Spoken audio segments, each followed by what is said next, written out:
요즘 사람들이 간헐적 단식이라는 것에 관심이 아주 많습니다. 하루 중 8시간은 보통으로 먹고 그리고 16시간 공복 상태를 유지하는 다이어트 방법입니다. 16시간 정도 공복 상태가 되어야지만 우리 몸에 축적되었던 지방이 분해되어서 에너지원으로 사용된다는 그래서 살이 빠진다는 거예요. 저도 요즘 나이살이 많이 들어서 지금 간헐적 단식을 시도하고 있습니다. 한쪽에서는 이렇게 다이어트 열풍이 불고 있는데 다른 한쪽에서는 여전히 먹방, 그죠?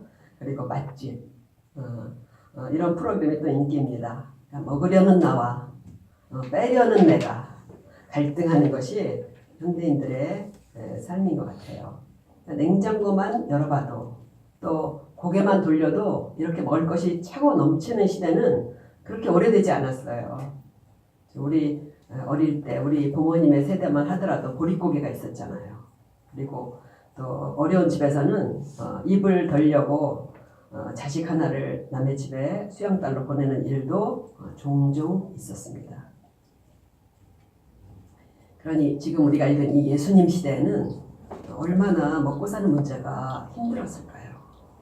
오늘 예수님은 이 배고픈 사람들을 위해서 큰 만찬을 베푸셨습니다. 음식이래야 화려한 뷔페는 아니고 보리떡과 마른 생선이었지만 그렇지만 배를 굴던 시대에 그 사람들에겐 감사하고 만족한 식탁이 되었을 것입니다.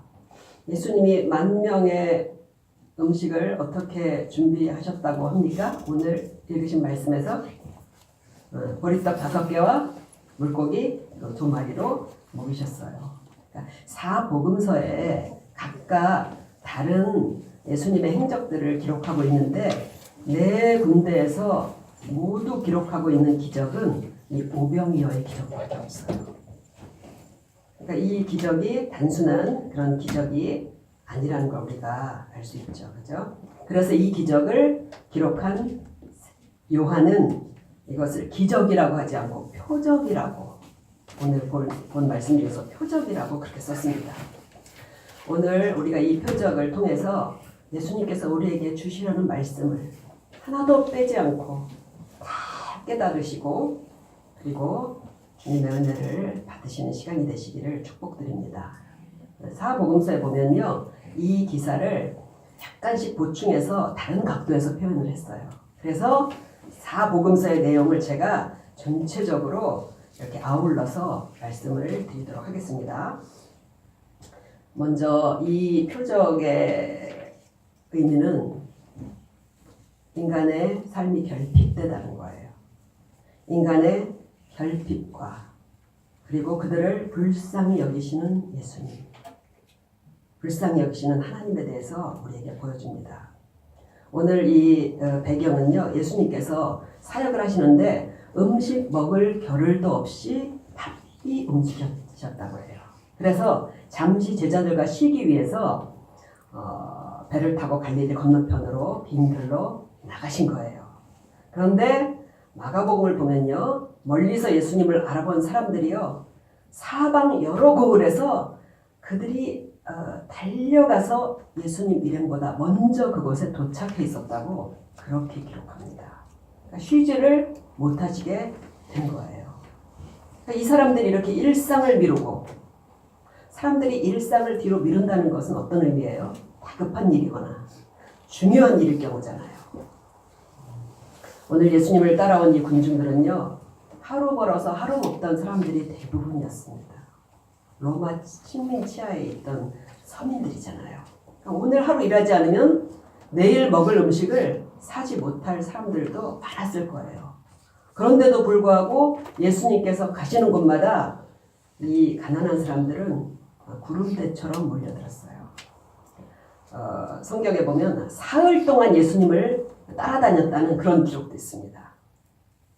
왜 이들은 이렇게 자기 일상을 잊어버리고 예수님을 쫓아다니고 있었을까요? 그것은 부족함을 채우려는 기대감 때문이었어요. 부족하잖아요. 우리가 항상 그걸 채우려는 기대감이에요.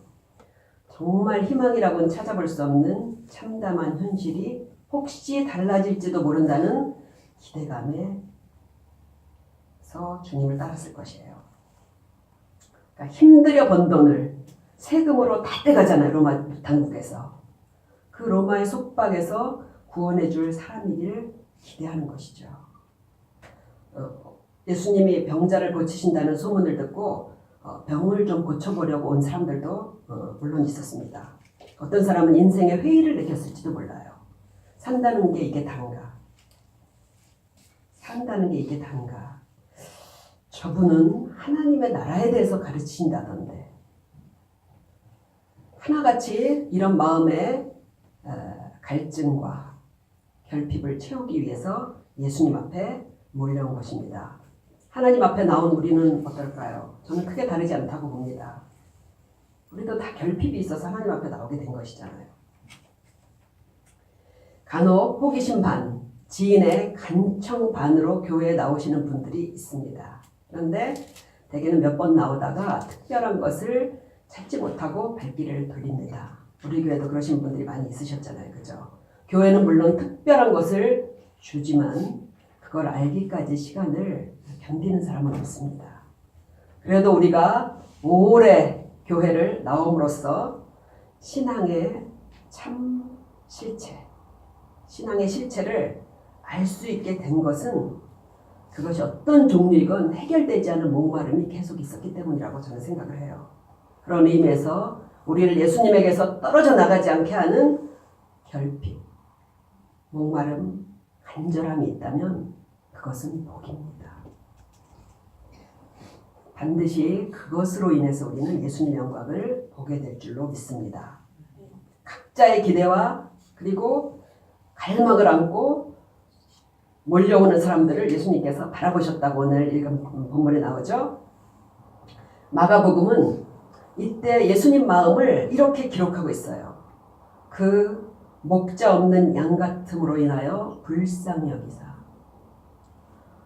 예수님이 주님 앞으로 몰려오는 이 사람들을 불쌍히 여기셨다는 거예요. 우리가 다 불쌍하잖아요. 그렇죠? 우리가 다 불쌍합니다. 저는 기도할 때요. 불쌍히 여겨주세요. 이 기도를 제일 많이 하는 것 같아요. 그러니까 하나님 앞에 나오면 이상하게 그 말이 저절로 나와요. 불쌍히 여겨주옵소서. 남에게 불쌍히 보이고 그 다음에 동정을 받는다면 당연히 자존심이 상하죠. 그러나 하나님이 우리를 불쌍히 여기신다는 것은 우리의 유일한 희망입니다. 다윗은 시편 103장 13절에서 이렇게 우리에게 말해줘요. 아비가 자식을 불쌍히 여김같이 여호와께서 자기를 경외하는 자를 불쌍히 여기시나니. 부모의 눈에는 항상 자식이 어떻게 보여요? 불쌍해 보여요. 측은해 보여요. 그러니까 이제 잘 안 돼서 어깨가 처진 거 보고 측은하고 불쌍한 건 당연한 거잖아요. 그죠? 근데 잘 될 때도 측은해요. 왜 그런지 모르겠어요. 잘 되는 걸 봐도 측은해요. 그게 자식을 향한 부모의 마음이고 우리를 향한 하나님의 마음이십니다. 예수님께서 우리를 불쌍히 여기신다는 말은요. 우리의 처지와 마음을 깊이 공감하신다는 거예요. 깊이 공감하셔요. 그렇게 오늘도 예수님께서 우리의 마음을 보시고 깊이 공감하시기 때문에 우리를 불쌍히 여기실 것을 믿고 우리가 이렇게 하나님께 예배를 드리는 줄 믿습니다. 예수님은 그날 주님 앞에 몰려온 이 수많은 사람들에게 병도 고쳐주시고 말씀도 가르쳐 주셨다고 마태 마가복음은 기록을 합니다. 지난 한 주도 우리가 주일에는 마음에 깊은 결심을 하고 갔지만 세상에 쫓기듯이 살다가 또 오셨을 것 같아요. 그래도 하나님을 기대하고 이렇게 주님 앞에 나온 우리를 어떻게 여기셔요? 불쌍히 여기셔서 우리에게 꼭 필요한 것을 오늘 주시리라고 믿습니다. 예수님은요, 우리의 결핍을 불쌍히 여기실 뿐만 아니라 그 문제를 해결해 주시는 분이심을 오늘 말씀에서 우리에게 가르쳐 주십니다. 오병이어의 기적은 그거를 가르치고 증명해 주시는 표적인 것입니다. 누가복음을 보면요, 날이 저물어 가고 있었다고 그때 상황을 말해줍니다. 이 집회는 마을 밖에 빈들에서 열리고 있었고 사람들은 저녁을 굶고 있었어요. 마태복음을 보면요, 제자들이 사람들을 동네에 들여보내서 여기저기서 음식을 구하게 하자고 그렇게 예수님께 요청하는 장면이 나와요. 그렇잖아도 해결되지 않은 문제들을 안고 예수님 앞에 나왔지만 거기다가 당장 끼니를 걸을 수밖에 없는 그런 문제에 이들이 또 당면을 한 거예요. 인생은 그런 거 같지 않아요? 큰 문제들 사이에 작은 문제들이 촘촘히 박혀 있는 것 같아요. 모인 사람들은 오늘 저녁도 여전히 피할 수 없는 굶주림이란 결핍을 만난 것이에요. 돈이 있었다면 도시락을 준비를 하고 이러고 왔겠죠. 예수님은 이미 이들의 부족함을 채워주기로 작정하셨잖아요. 그죠? 그런데 오늘 보면요, 이 문제를 스스로 혼자 해결하지 않으시고 제자들을 끌어들이셔요. 제자들을. 누가복음에 보면 심지어 뭐라고 말씀하시냐면요, 너희가 먹을 것을 주라 이렇게 얘기를 하셔요. 너희가 먹을 것을 주라. 우리가 삶이 이렇게 더 힘든 거는요, 우리가 타인의 고통도 져야 되기 때문일 거라고 생각을 해요. 우리의 고통만이 아니에요. 내 가족, 이웃, 남들의 어려움이 우리와 무관하지 않습니다. 그 많은 짐을 우리가 함께 지는 거예요. 예수님은 이런 우리 모두의 문제를 해결하실 때 우리를 통해서 일하신다는 것입니다. 내 문제를 예수님이 자신의 문제로 여겨주시는 반면 우리도 주님이 하시는 일에, 주님이 하시는 사역에 우리를 부르시는 거예요. 그래서 우리에게 일어나는 모든 일은 하나님의 나라와 얽혀 있습니다. 우리를 자이든 타이든 영광스러운 하나님의 경영에 하나님은 참여케 하셔요. 크게는 우리의 직업과 진로를 결정하는 것, 그리고 일상에서 사람들을 만나고 섬기는 일들이 내 삶인 동시에 그것은 하나님의 경영이라는 것을 우리는 기억해야 합니다. 예수님은 제자들을 이 사건의 방관자가 아니라 당사자로 끌어들이셔요. 그래서 질문을 던지는 거예요. 질문을. 5절에 보니까 빌립에게 이렇게 질문을 던지셔요. 우리가 어디서 떡을 사서 이 사람들을 먹이겠느냐? 어떻게 우리가 떡을 이들에게 먹이겠느냐? 이것은 이 일을 어떻게 하면 좋겠냐고 의논하는 의미가 아니에요. 우리는 하나님께 항상 의논하고 구해야 되지만 하나님께는 항상 답이 있을 뿐이에요. 예수님도 이미 답을 가지고 계시다는 거예요. 6절에 보면 이렇게 말씀하심은 친히 어떻게 하실지를 아시고 빌립을 시험하고자 하심이라. 예수님이 내신 문제는 반드시 답이 있습니다. 반드시 답이 있어요. 우리 삶의 문제를 던지셨다면 그 안에는 답도 있습니다. 그러나 우리는 예수님이 갖고 계신 답이 보이지 않기 때문에 현실적인 계산을 할 수밖에 없는 거예요. 빌립이 우리가 잘 아는 대로 이렇게 계산을 내놓잖아요. 실제로 보니까 각 사람이 조금씩만 받게 할지라도 200데나리온의 떡이 부족하리이다. 이날 모인 사람들의 숫자가 남자만 5,000명이 넘었다고 돼 있어요. 그러니까 여자와 아이들까지 다 합치면 좋게 10,000명은 넘었을 거예요. 그래서 오늘날 화폐 가치로 제가 계산을 해보니까요, 2,000원짜리 떡 한 덩이, 백설기 하나, 이거를 모든 사람들에게 10,000명에게 나눠준다 하더라도 2,000만 원이 나오더라고요. 엄청난 돈이에요. 2,000만 원. 그러니까 빌립이 볼 때요, 이 많은 군중을 먹이려고 하신다는 예수님 자체가 모순인 거예요. 그러니까 빌립은 누굽니까? 모든 문제들 앞에서 항상 현실의 수만을 계산하는 그런 전형적인 우리의 모습이에요. 우리는 지갑을 먼저 열어봅니다. 빌립은 누구예요? 이미 예수님께서 물로 포도주를 만드시고 불치병을 가볍게 고치시고 폭풍 이는 바다 위를 걸어오시는 예수님을 눈으로 본 사람이에요. 그 예수님이 지금 곁에 계시지만 그 계산 속에는 예수님이 전혀 고려되지 않고 있다는 것입니다. 이렇게 예수님을 옆에 모시고도 빌립이 그러는 거 보니까 우리는 어떻겠어요? 그러나 이 빌립 같은 계산만으로는요, 문제의 답이 나올 수가 없는 거예요. 현실적인 계산만으로는 문제의 답이 나올 수가 없어요. 우리 삶은. 절대 불가능한 계산에 빠져있는 빌립과 제자들에게 예수님께서 해답의 실마리를 던져주셔요. 8절에 보면요. 안드레가 한 아이에게 받은 보리떡 5개와 물고기 2마리를 가지고 예수님께 옵니다. 오늘 본문을 보면요. 안드레가 스스로 도시락을 가져온 것처럼 보이지만 다른 복음서를 보면요. 예수님께서 먼저 물으셨다고 그래요. 너희에게 떡 몇 개가 있는지 가서 알아보라. 빌립은 불가능한 것만 계산하고 있지만 예수님께서는 가능한 것으로 생각을 바꾸게 하시는 거예요. 무조건 안 된다고만 하지 말고 지금 무엇이 있는지, 지금 현재 상황이 어떤지 내놔보라는 것입니다. 그러나 제자들이 찾아온 음식은 겨우 한 아이가 먹을 만한 도시락 하나였어요. 그러니까 안드레가 그걸 가져오면서 이렇게 말할 수밖에 없는 거예요.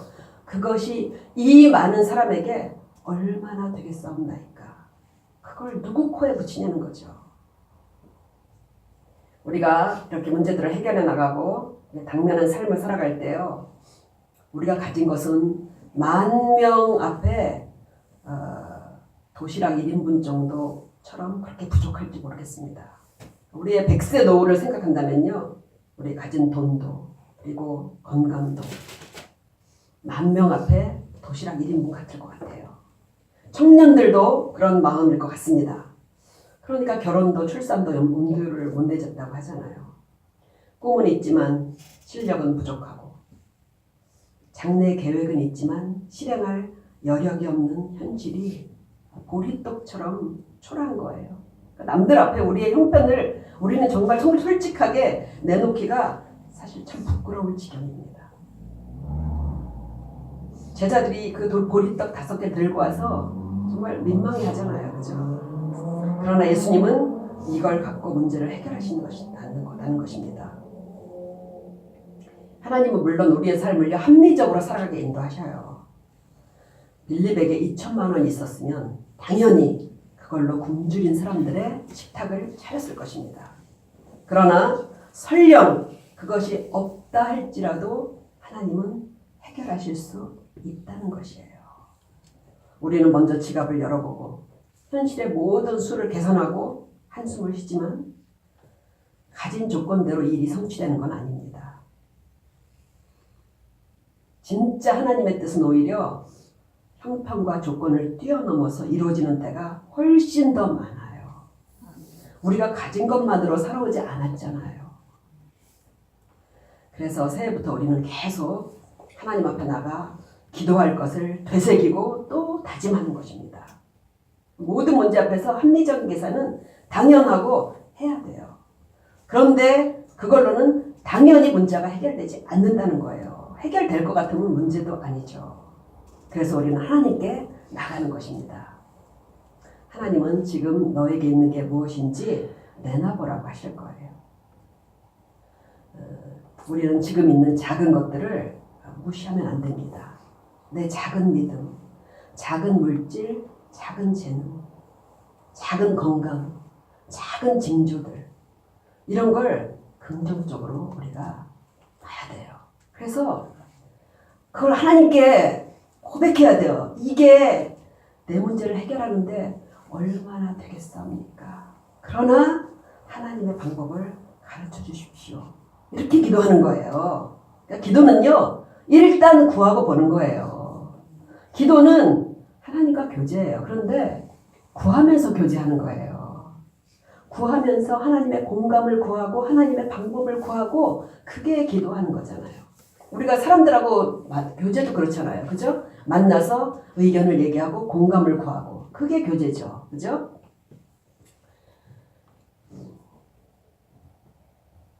하나님과의 교제도 우리가 뭔가를 구하면서 교제가 되는 것입니다. 저의 기도도 맨날 구하는 거예요. 저는 정말 달라는 게 많습니다. 정말 달라 그래요. 그런데 이렇게 우리가 현실의 모든 문제를 하나님 앞에 그대로 내놓고 소상하게 밝히고 그리고 하나님의 해답을 구할 때마다 예수님은요. 아직까지 모든 것을 주어 오셨어요. 아직까지. 그러니까 우리 모든 성도님들도 그렇게 하나님께서 주님의 방식으로 반드시 우리를 인도하실 것을 믿고 그렇게 주님 앞에 나아가시기를 다시 한번 축복드립니다. 그리고 이 표적은요. 예수님께서 우리 생활의 문제와 그리고 궁극의 문제를 둘 다 해결해 주심을 우리에게 보여주시는 거예요. 삶의 문제와 우리 궁극적인 또 문제가 있잖아요. 그죠? 먼저는 당장 굶주려 있는 사람들의 문제를 예수님께서 해결을 해주십니다. 이것은 우리의 삶을 하나님께서 책임을 지신다는 뜻이에요. 그러니까 이 작은 음식을 가지고 10,000명을 먹이시는 기적을 일으키기 시작하십니다. 기적은요. 우리가 일으키는 게 아니라 하나님이 하시는 거예요. 그러니까 우리가 막 그런 걸 해내려고 하면요. 힘만 들고 좌절만 와요. 그래서 기적은 하나님이 하시는 거기 때문에요. 하나님께 맡겨야 되는 것입니다. 예수님은 먼저 사람들을 떡을 나누기 좋게 이렇게 모여 앉게 하셨다고 돼 있어요. 사람들이 막 굉장히 놀라고 웅성댔을 것 같아요. 이 많은 군중들, 10,000명이 되는 사람들에게 주최 측에서 뭔가를 준다는 것은 상상도 못한 일이었잖아요. 우리도 어느 집회 같은 데 가서 음료수 한 병이라도 주면은 좋잖아요. 그죠? 상상도 못한 일이 벌어지는 거예요. 예수님은 보리떡을 가지고 축사하신 후에 떼어서 사람들에게 나눠주셨다고 해요. 그런데 떼서 주시고 그 손에서 끝없이 떡이 떼어져 나온 거예요. 10,000명을 먹이도록. 물고기도 마찬가지예요. 그러니까 그 허기에 지쳐있던 사람들이 떡과 생선을 푸짐하게 먹었으니 얼마나 좋겠어요. 먼데로 주셨다고 돼 있잖아요. 그죠? 그러나 이들이 정말 행복하고 흥분되고 기뻤던 건 뭐였을까요? 자기의 눈앞에서 벌어지는 신비한 이적. 신비한 기적의 현장에 있다는 것으로 이들은 더 기쁘고 흥분됐을 것 같습니다. 오늘 본문 10절에 보면 이런 말도 있어요. 그곳에 잔디가 많은지라. 그러니까 요한이 되게 재밌죠. 그죠? 그거를 썼어요. 그것에 잔디가 많은지라. 그러니까 앉고 보니까 정말 피크닉하기에 좋을 정도로 보드라운 잔디들이 깔려 있다는 거예요. 그러니까 예수님께서 너무 모든 것을 세심하게 준비한 것처럼 느껴지지 않아요? 피곤해 지치고 삶에 지친 사람들에게 최고의 조건을 만들어 주신 거예요. 그러니까 예수님께서 하나님께서 우리를 이렇게 대우하신다는 것을 우리는 삶에서 종종 느끼잖아요. 우리를 가시방석에 앉게 하지 않으시고 푹신한 데 앉게 하신다는 거예요. 푹신한 데.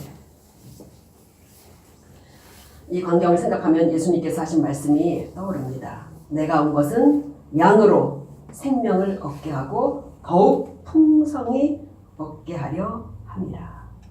풍성히 얻게 하여 만족하게. 자연적인 상태의 사람에게는요.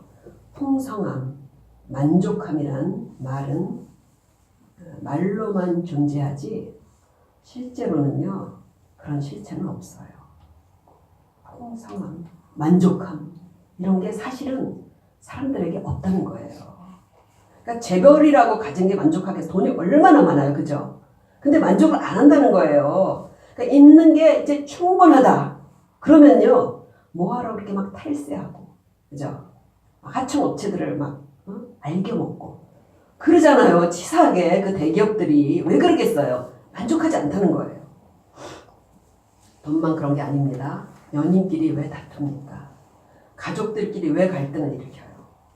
받고 있는 사람이 모자라다는 거예요. 다 자기 부족함이 채워지지 않기 때문에 다투고 싸우는 것입니다.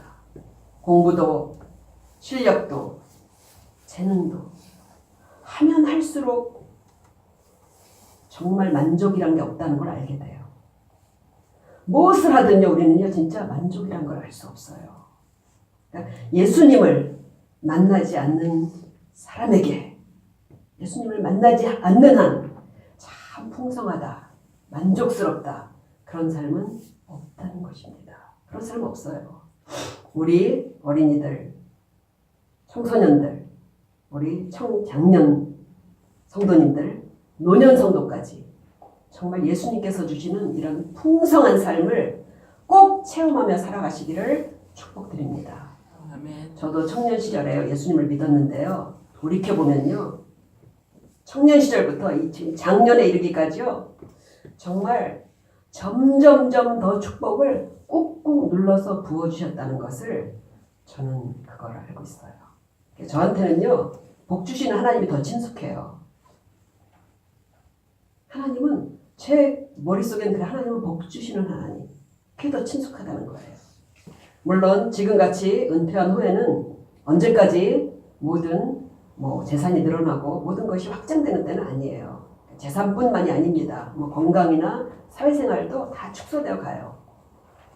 그러나 믿음과 평안과 여유는 만족감은요. 나이가 들어도 점점 부여해집니다. 그건 줄어들잖아. 점점 부여해집니다.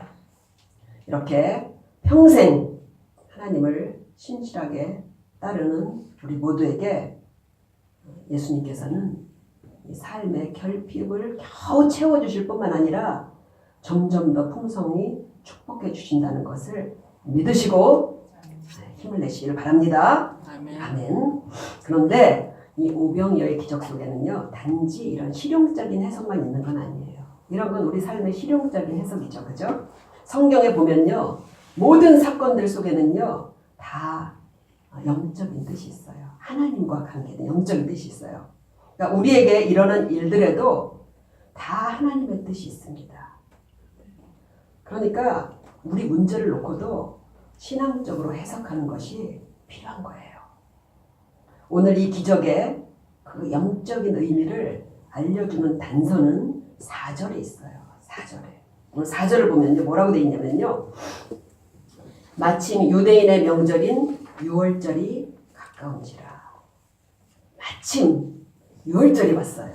그러니까 이 표적의 의미를 우리에게 알려주시기 가장 적합한 때가 왔다는 거예요. 그러니까 예수님은 일부러 이 표적을 어디에 맞추신 거예요? 유월절에 맞추셨다는 것을 우리가 알 수 있습니다. 그동안도 이런 유사한 상황이 많았어요. 많은 무리들이 따라다녔고 해가 저물고 그럴 때 예수님이 해산하셨거든요. 그런데 떡을 나눠주시지 않았다는 거예요. 그때는요. 유대인들은 유월절이라는 명절을 지키잖아요. 지금도 지키고 있어요. 이스라엘에서는. 유월절 명절을 지키는데요. 어떤 날인지 아시죠? 하나님이 애굽의 포로로 있는 이스라엘 민족을 모세를 보내셔서 이렇게 해방시켜 주신 그 날이 유월절인데 그걸 명절로 지키고 있습니다. 그러니까 유월절 때 무슨 생각이 나겠어요? 다시 한번 모세와 같은 지도자를 보내셔서 현재의 이 모든 속박으로부터 지금은 로마의 식민지로 있잖아요. 그죠? 다시 한번 우리를 해방시켜 주기를 대망하게 돼 있어요. 실제로 6월절에는요. 수많은 폭동들이 역사적으로 일어났습니다. 유대인들 사회에서. 게다가 그 모세는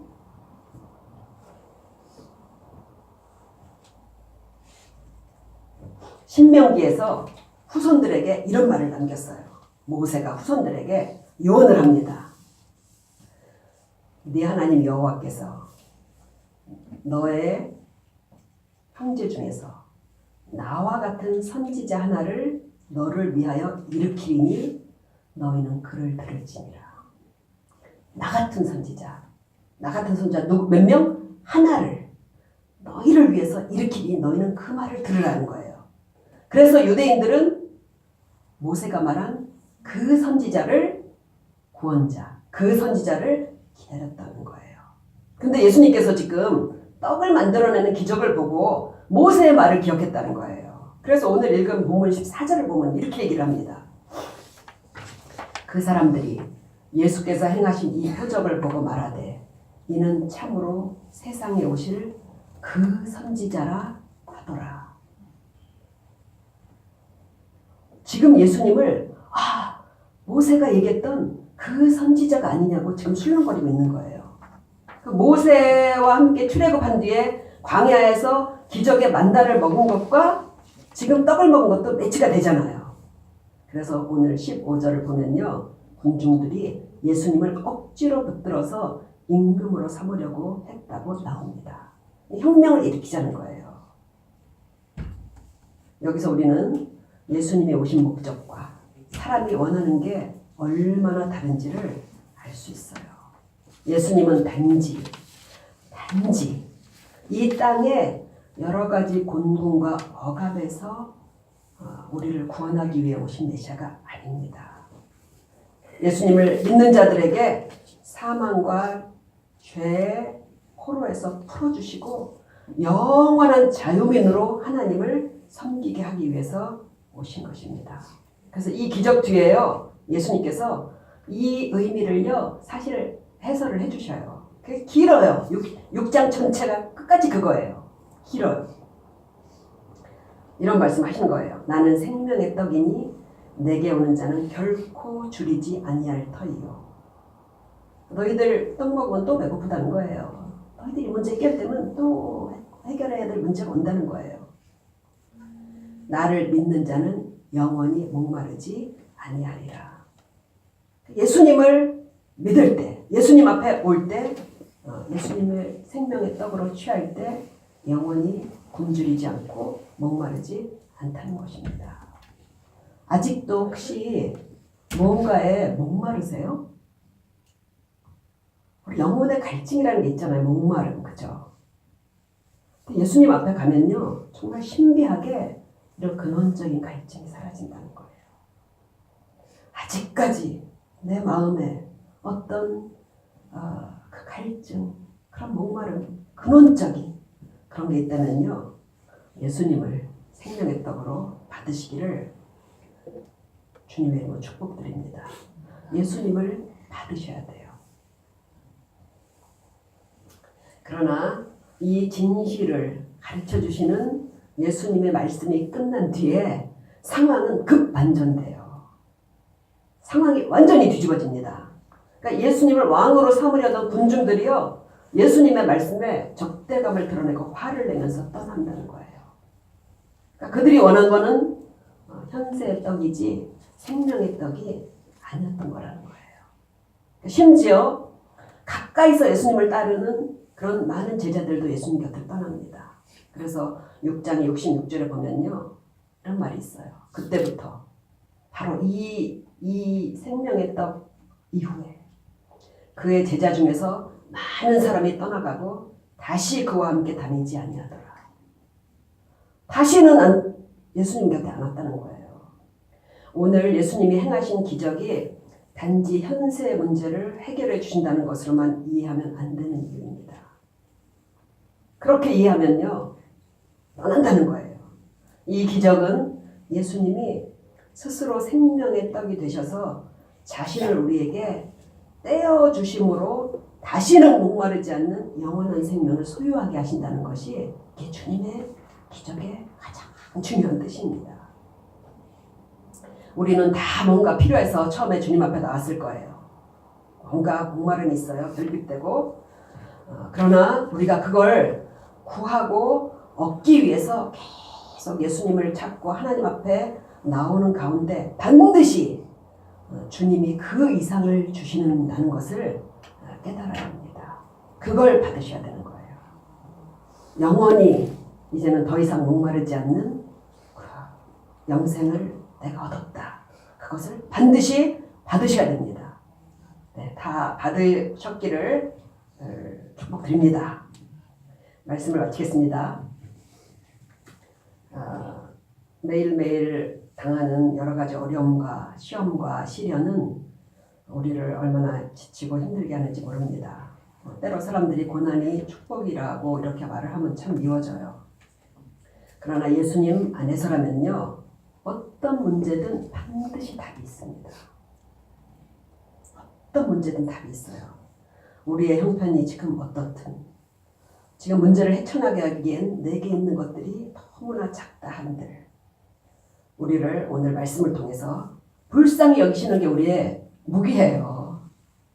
자식들이 우리 옆에 와서 부족한 것을 구할 때 불쌍히 여기는 부모 마음이 자식들한테 무기 같잖아요. 그죠? 그게 우리의 무기예요. 그래서 그런 문제들을 하나님 앞으로 나가서 답을 구하시고, 그리고 풍성하게 응답해 주실 거예요. 당장 응답이 오지 않는다 할지라도 이것을 믿으시고 매일 하나님 앞에 나가서 의논하시고, 그리고 위로받으시고 지혜를 얻으시고, 그렇게 모든 문제들을 해결하면서 살아가시는 우리 모두가 되시기를 주님의 이름으로 축복드립니다. 아멘. 찬송 부르시고 그리고 기도하도록 하겠습니다.